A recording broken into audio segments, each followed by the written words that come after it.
law enforcement agents should not be masked.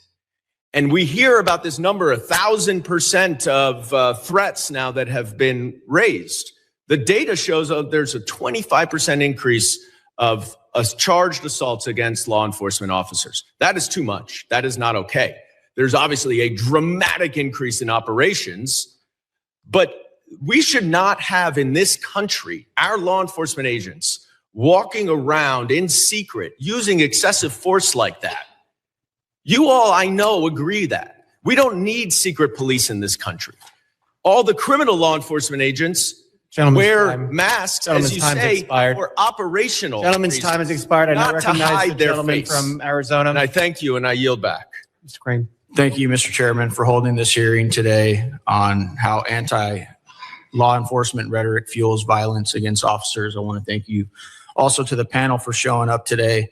I also want to point out that Mr. Goldman was just, talking to Mr. Thompson about how these agents, get up every day and they're not putting on uniforms. And then he showed several videos, and I want to point out that 90% of the law enforcement officers in those videos were, in fact, wearing uniforms.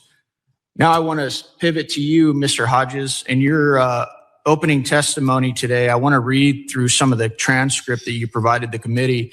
The fact of the matter is that right now in the United States of America, there is a secret police force abducting people based on the color of their skin. Did you say that as well? Yep. You really believe that? Yep.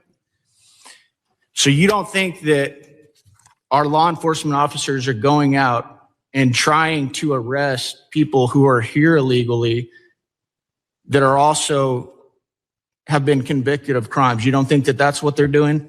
I think they do that sometimes, sure. Yeah, that's what they're doing. And it's funny because you say in your testimony that I've been on the receiving end of threats and violence due to the work I've done in the name of the law. Yet you're sitting here and you're saying that these law enforcement officers, you're fueling the same rhetoric, and now people are going to come after them for that. Do you agree with that, Mr. Thompson? 100%. Mr. Hughes? What about you, Mr. Yos? Absolutely. And I appreciate your service. I do. I know it's not easy to put on a badge, but I can't believe you would sit here and say that. You would complain about the treatment that you've received because of the work that you've done in the name of the law. And then you have the audacity to come in here and say that these men and women, federal law enforcement officers, are going out there abducting people because of the color of their skin. Yes. Yeah. That's rich, and it's pathetic, and you should be ashamed of yourself. It's funny because I got a buddy of mine who doesn't have the same color of skin that I have, who's texting me right now during this hearing, watching you. Guy worked in the Border Patrol for a long time, and he told me, he texted me, that's a slap in the face to all of us who go out there and fight against cartels and criminals each and every day. You're trying to make it about color of skin, and we all know at the end of the day, there are so many law enforcement officers, great law enforcement officers that represent all of our communities that have every color of skin out there. They pray to different gods, and they're just trying to do their job. Do you find that ironic that you're actually doing the same thing that you're complaining about in your opening statement? Is that lost on you, Mr. Hodges? I don't understand the question. Yeah, I figured you wouldn't. That's pathetic, man. I want to play a video. You guys got my video?